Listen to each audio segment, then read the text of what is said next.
অথবা closest approach.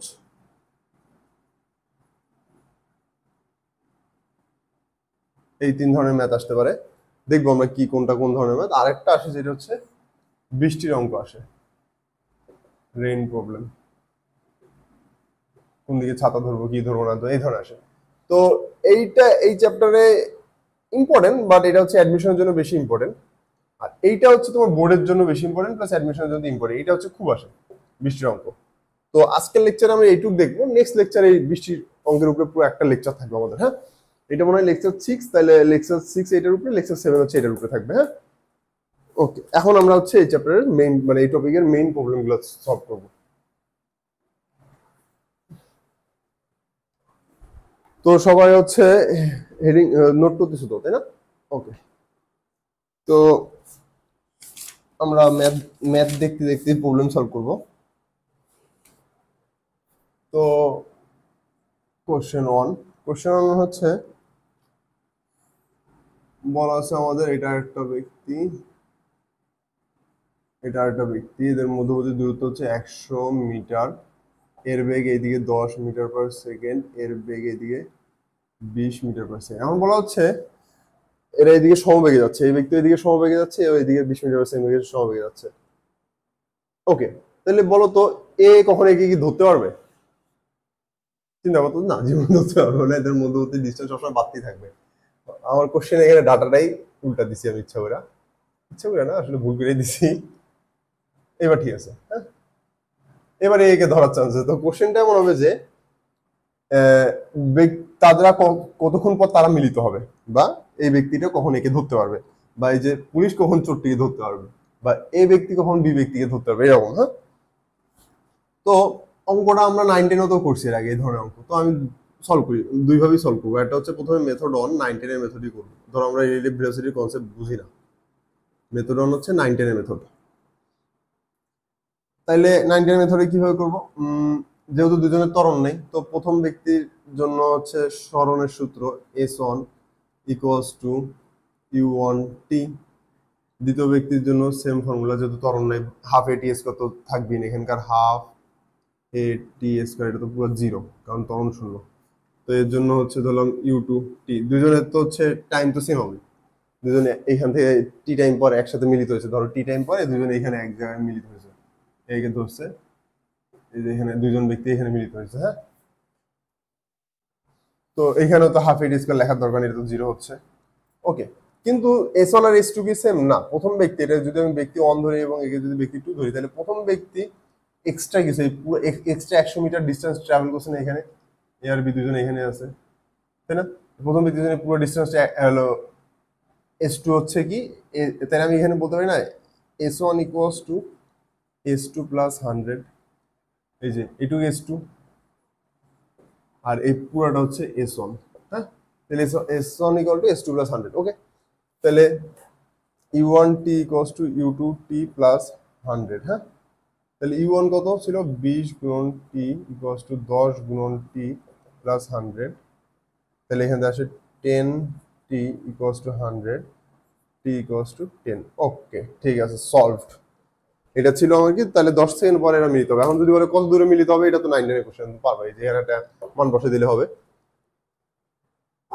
তো এইটা করায় কোনো তেলের স্মুথি ছিল না, এত বড় ব্রড বা 4-5 লাইনে করবো আমরা, রিলেটিভ ভেলোসিটি 1 সেকেন্ড করবো। তো দেখি এবার মেথড 2, আগেরটা না শিখতে পারলো এটা শিখতে হবে। মেথড 2 দেখার ট্রাই করো।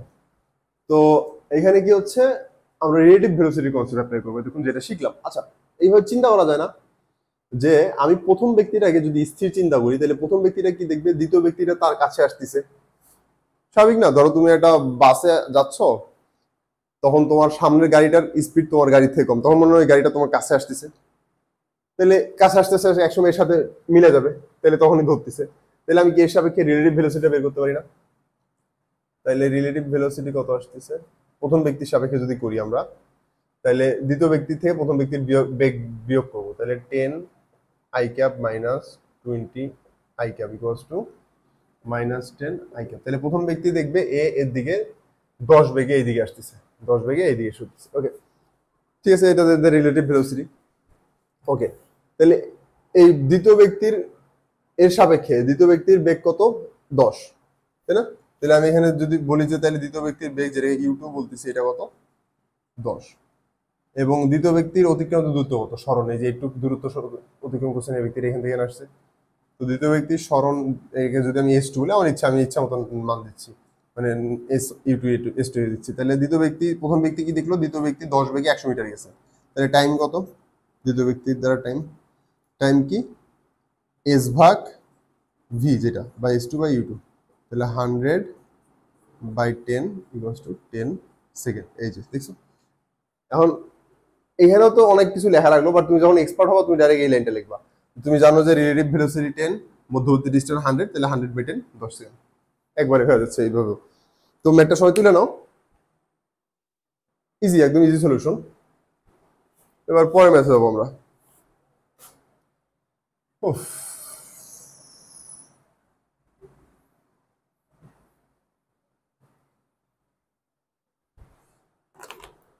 পরের ম্যাথে হচ্ছে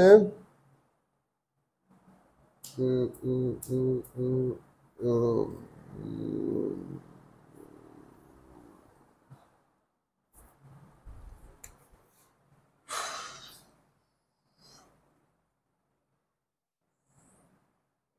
দুইটা গাড়ি,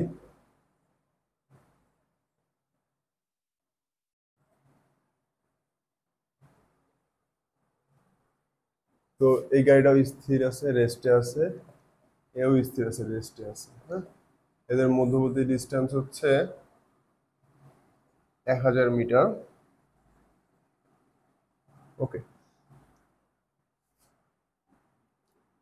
তো উদ্দীপক হচ্ছে এটা এ গাড়ি, এটা বি গাড়ি। তো বলছে এ গাড়িটি বি গাড়িটিকে দেখে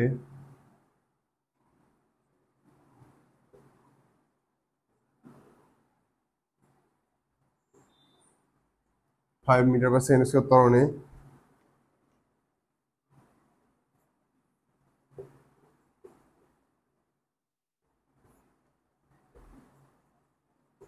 আচ্ছা, তোমাদের এই কোশ্চেন তুলতে গিয়ে বিরক্ত লাগে? আমি হচ্ছে এটা চাইলে তো এডিটের সময় কাটা দিতে পারতাম, কিন্তু কাটা দিই না, কারণ আমি কোশ্চেন তোলা অবস্থায় তোমরা এই ম্যাথটা নিয়ে একটু চিন্তা করতে পারবা, এটা তারও হেল্প হয়। দেন হচ্ছে এই হোয়াইট বোর্ড ইউজ করারও কারণ আছে, হোয়াইট বোর্ড ইউজ করলে তোমাদের লাভ আছে।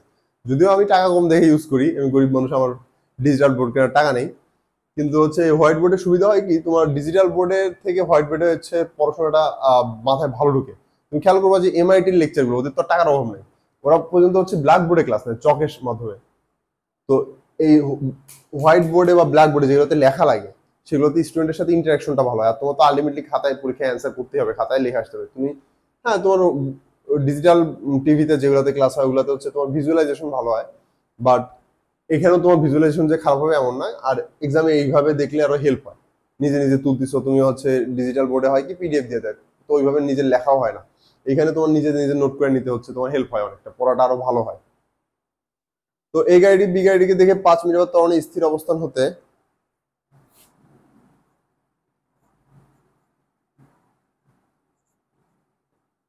যাত্রা শুরু করে। ঠিক ওই মুহূর্তে বি গাড়িটিও 2 মিটার/সেকেন্ড ত্বরণে স্থির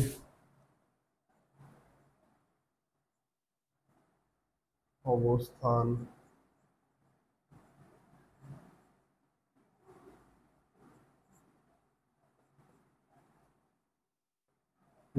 যাত্রা শুরু করে। কতক্ষণ পর তারা মিলিত হবে? তো আমি যে কোশ্চেনটা তুললাম, একটু চিন্তা করো যে কিভাবে করা যেত। এতক্ষণ তো আমরা হচ্ছে ভেলোসিটি দেখছি, এখন তো দিলাম ত্বরণ দিয়ে দিলাম। তো ত্বরণের ক্ষেত্রে কি হবে ফর্মুলা, এবং ত্বরণের ক্ষেত্রে কিভাবে করব?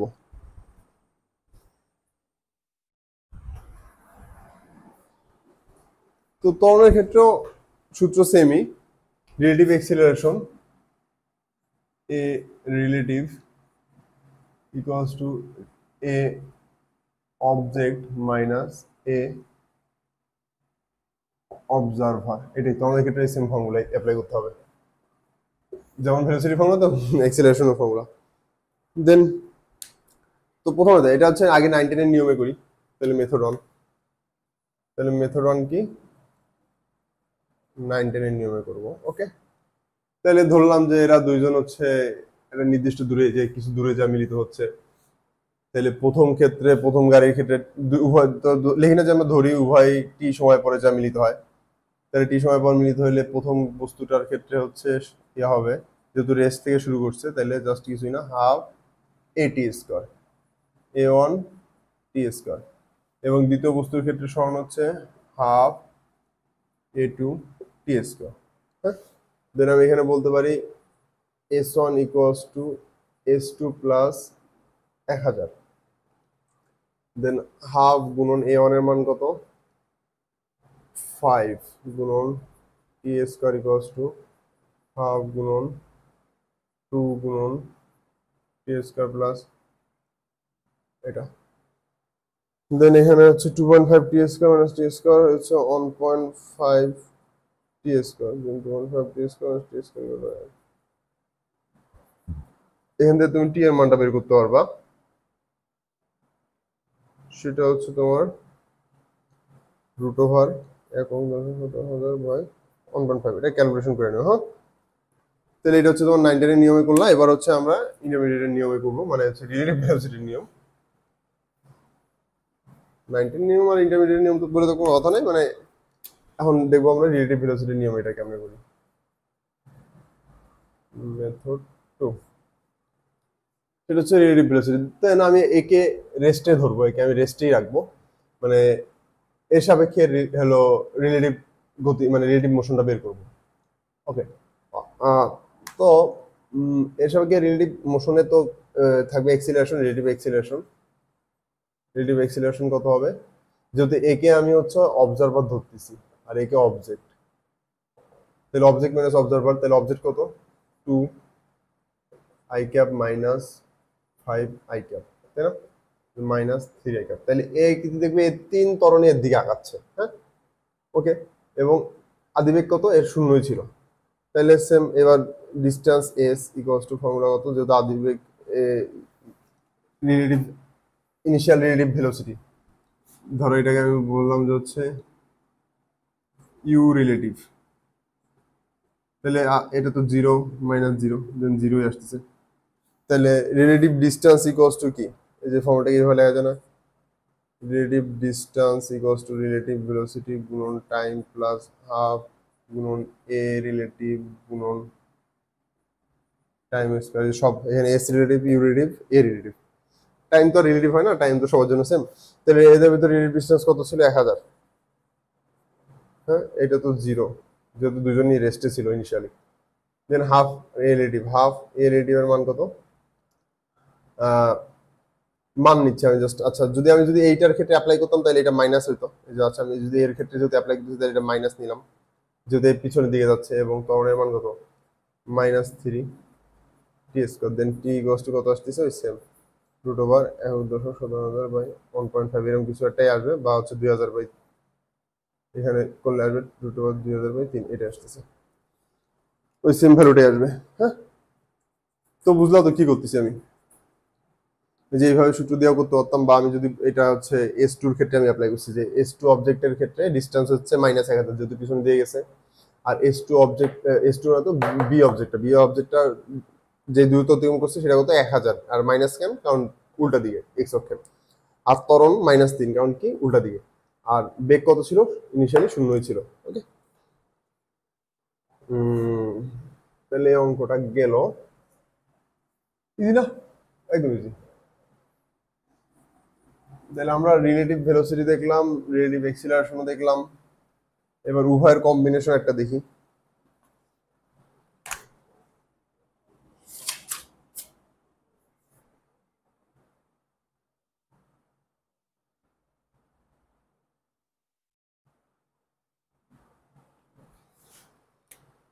তো এটা আমাদের কোশ্চেন 3 মনে হয়। তো আমাদের দুইটা বস্তু আছে, একটা হচ্ছে এ একটা বি।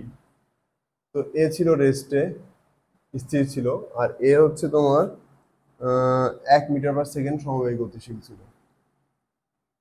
যখন এদের মধ্যবর্তী ডিস্টেন্স 100 মিটার, সরি 10 মিটার, তখন এই বস্তুটা 4 মিটার/সেকেন্ড স্কোয়ার সমত্বরণে চলতে শুরু করে। তো অঙ্কটা তুলে নাও। তাহলে আমার দুইটা বস্তু আছে, একটা এ একটা বি। যখন বি এ হতে 10 মিটার দূরত্বে ছিল এবং বি সমবেগে চলতেছিল, তখন ঠিক সেই মুহূর্তে এ বস্তুটি স্থির অবস্থান হতে 4 মিটার/সেকেন্ড স্কোয়ার সমত্বরণে চলতে শুরু করলো। কতক্ষণ পর তারা মিলিত হবে, এটা হচ্ছে কোশ্চেন। তো কতক্ষণ পর তারা মিলিত হবে, এই অঙ্কটা যদি আমি 9-10 এর নিয়মে করি, প্রথমে করি 9-10 এর নিয়মে। ধরুন এই ধরনের অঙ্ক 9-10 এ ছিল, এই জন্য 9-10 নিয়মে করছি। তো আমি কি করতাম, তো এ এর ক্ষেত্রে অ্যাপ্লাই করতাম যে সরণ এস এ এর সরণ আদি বেগ তো 0, তাই না?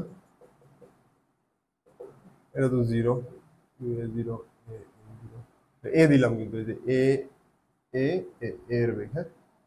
দেন এটা কত, হাফ গুণন 4 গুণন টি স্কোয়ার বা 2t স্কোয়ার, হ্যাঁ। দেন বি এর ক্ষেত্রে কি হচ্ছে, বি তো সমবেগে যাচ্ছিল, হ্যাঁ। U B T plus half A B T square, এটা তো 0 কারণ ত্বরণ নেই কোনো। দেন এটা কত, 1 গুণন টি বা শুধু টি, হ্যাঁ। তাহলে আমি এখানে বলতে পারি না S A equals to S B plus 10, তাহলে 2t square equal to T plus 10, তাহলে 2t square minus T minus 10 equals to 0। এখানে টি এর মান আসতেছে কত, টি এর মান আসতেছে হলো 2t স্কোয়ার মাইনাস 2 মাইনাস 10, টি এর মান আসতেছে 2.5 আর মাইনাস 2, 2.5 মাইনাস 2। দেন এটা আমাদের অ্যান্সার, এটা তো মাইনাস হবে না। এগুলো হচ্ছে আমাদের 9-10 এর সলিউশন, এগুলো তো পারোই। এবার মেথড 2 দেখবো।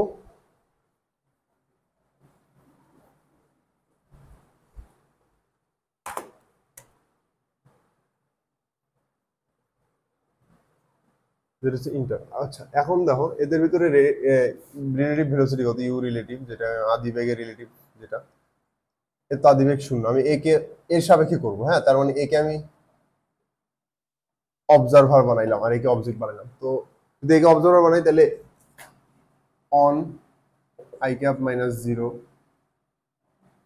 আই ক্যাপ ইকুয়ালস টু কত, 1 আই ক্যাপ বা শুধু আই ক্যাপ। এ তো ইনিশিয়ালি রেস্ট্রিকশন এক বেগে ছিল, ওকে। দেন ত্বরণের রিলেটিভ কত হবে, এর ত্বরণ কত, 0 মাইনাস এর ত্বরণ কত, 4 I cap, then minus 4 I cap. তাহলে এটা হচ্ছে তোমাদের রিলেটিভ ভেলোসিটি, এটা relative acceleration. Then relative distance কত এদের, 10 মিটার, 10 মিটার না, আচ্ছা এটা তো -10 দিব, কারণ এই বস্তুটা এইখান থেকে এখানে আসছে। রিলেটিভ মানে যেটা আর কি এই দিয়ে 10 আগাইছে, এর সাপেক্ষে 10 পিছাইছে, তার মানে -10 না। তো আমি যদি এই ফর্মুলা অ্যাপ্লাই করি, a is equals to ut plus half a t স্কয়ার, দেন এটা কত, -10 আই ক্যাপ দিতে হবে, ঠিক আছে। এটা বুঝলা কেন -10 আর আই ক্যাপ হলো, কারণ এর সাপেক্ষে অবজারভার ধরছি, এ কি দেখতেছে, এ 10 মিটার পিছাইলো, 10 মিটার পিছাইলো, তার মানে এর সরণ কত, -10 আই ক্যাপ।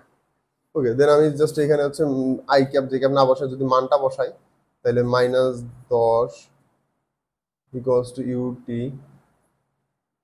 ইউর মান তাহলে 1, টি এর মান তো টি, প্লাস হাফ গুণন তখন আমার -4 টি স্কয়ার, দেন ওইটাই আসে।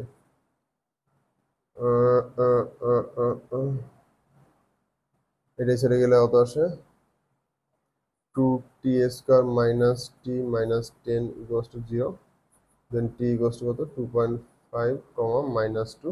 এটা তো হবে না, এটা আমাদের অ্যান্সার। দেখছো, এটা হচ্ছে তোমার রিলেটিভের কনসেপ্ট দিয়ে করলাম আমি। আশা করি ম্যাথগুলো বুঝতেছো সব। আমি একটু পানি খেয়ে নি, গলা শুকাচ্ছে। তোলো ম্যাথগুলা।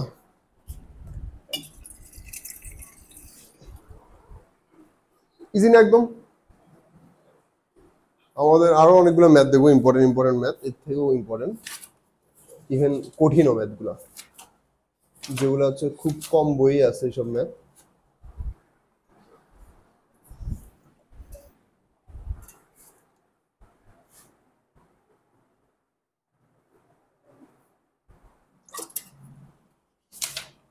হুম, ওকে।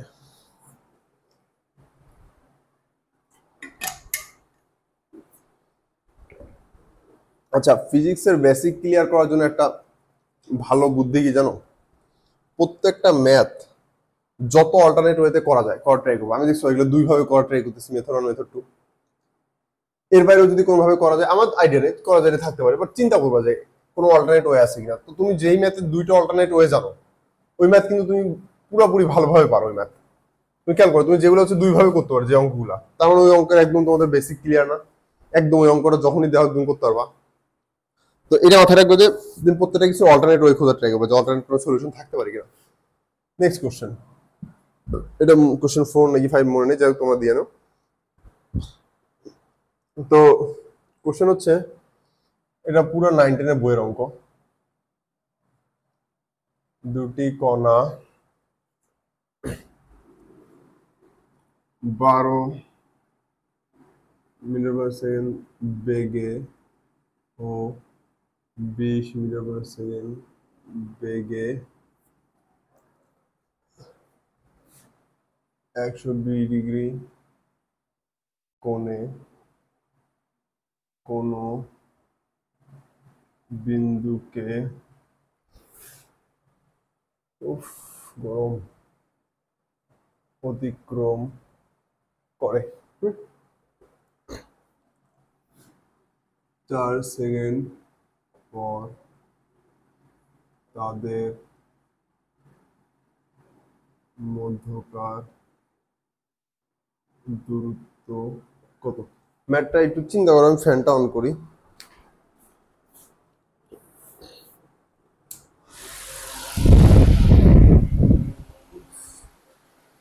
তো এই ধরনের অঙ্ক তোমার 9-10 দেখছিল, যে দুইটা কণা 12 মিটার/সেকেন্ড বেগে বা 20 মিটার/সেকেন্ড বেগে 120 ডিগ্রি কোণে কোনো বিন্দুকে অতিক্রম করে, 4 সেকেন্ড পর তাদের মধ্যকার দূরত্ব কত?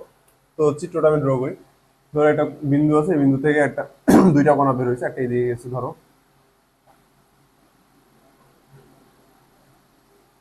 আর এটা এদিকে গেছে 12 মিটার/সেকেন্ড বেগে।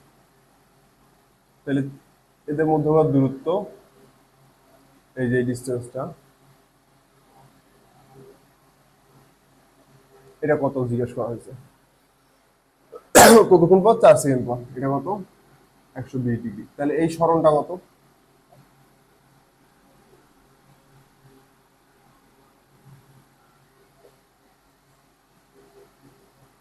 তাহলে এদিকে 48 মিটার গেছে, আর এদিকে গেছে 80 মিটার, মধ্যবর্তী কোণ 120। তো এটা সলিউশন দেখি। তো প্রথমত মেথড অন। তো আচ্ছা, এটাকে দেখে একটা সামান্তরিক বিধির মতো চিন্তা যদি করো, তাহলে এটা লব্ধি এবং এটা অন্য কর্ণটা না? তাহলে এই কর্ণটা মানে এটা তুই দুইটা ভেক্টরের বিয়োগফলের সূত্র না, বিয়োগফলের মান। তাহলে এই দুইটা ভেক্টরের বিয়োগফলের মান বের করার সূত্র কি? ওই সূত্র যদি অ্যাপ্লাই করি, 20 স্কয়ার প্লাস 48 স্কয়ার প্লাস 2 গুণন 20 গুণন 40, 20 না তো 80,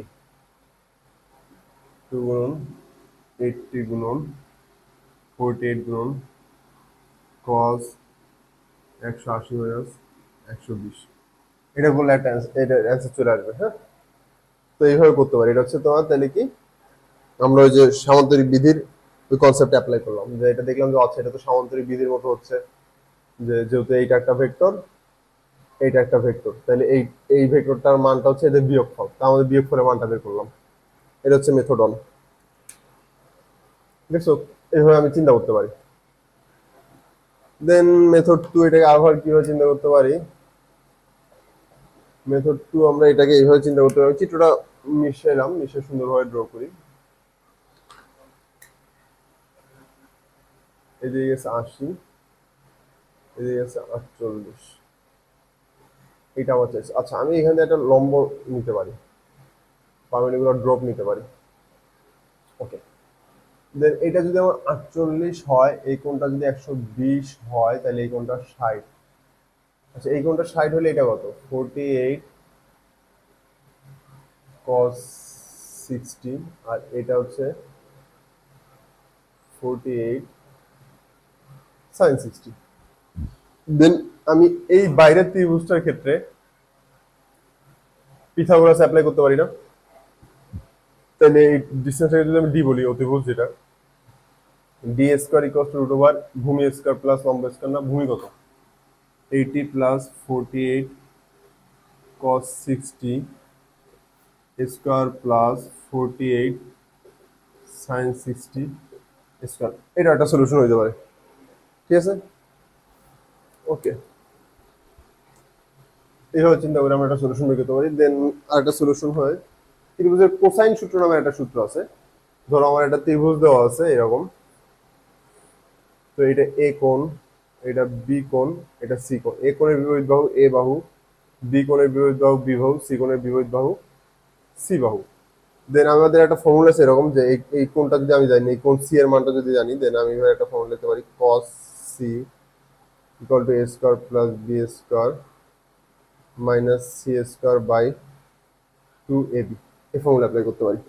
তো এই চিত্রটা মিশাইলাম, যেহেতু এটা বি নাম্বার ইউজ করে ফেলছি, মানে মেথড টুতে, মেথড ওদের অ্যাকচুয়াল চিত্রতে এটা 80, এদিকে 48।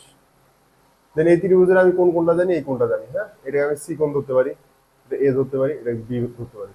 তাহলে এটা হচ্ছে সি বাহু, এটা এ বাহু, এটা বি বাহু।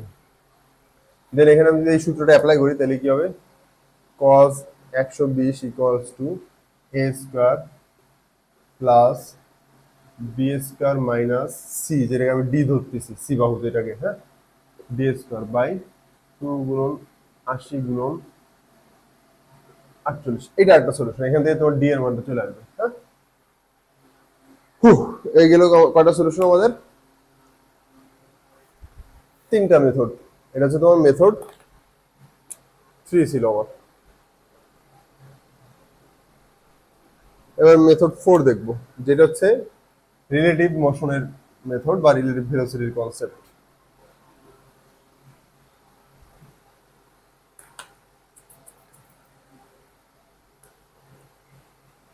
মেথড 4। ওকে, তাহলে একটা কণা এদিকে গেছে আর একটা কণা এই দিক গেছে, হ্যাঁ। দেন এদের রিলেটিভ ভেলোসিটি কত? এর কত বেগে গেছে? 20 বেগে গেছে, এ গেছে 12 বেগে, 102 ডিগ্রি কোণে। ওকে, দেন আমি এর সাপেক্ষে রিলেটিভ ভেলোসিটি বের করি, হ্যাঁ। একে রেস্ট নিই, যার বেগ 20, যে এইদিকে যাচ্ছে, মানে দুইটা কণা আছে, একটা এইদিকে যাচ্ছে 20 বেগে, আর একটা কণা এইদিকে যাচ্ছে 12 বেগে, মধ্যবর্তী কোণ 120।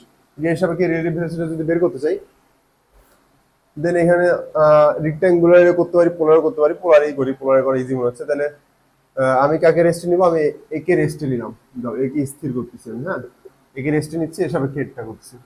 তাহলে যদি ওকে রেস্টে নিই, তাহলে মানে ওকে আমার অবজারভার, এ হচ্ছে অবজেক্ট। তাহলে 12 অ্যাঙ্গেল কত? 120, 120 ডিগ্রি কোণে ছিল এর ভাই, মাইনাস 20 অ্যাঙ্গেল 0।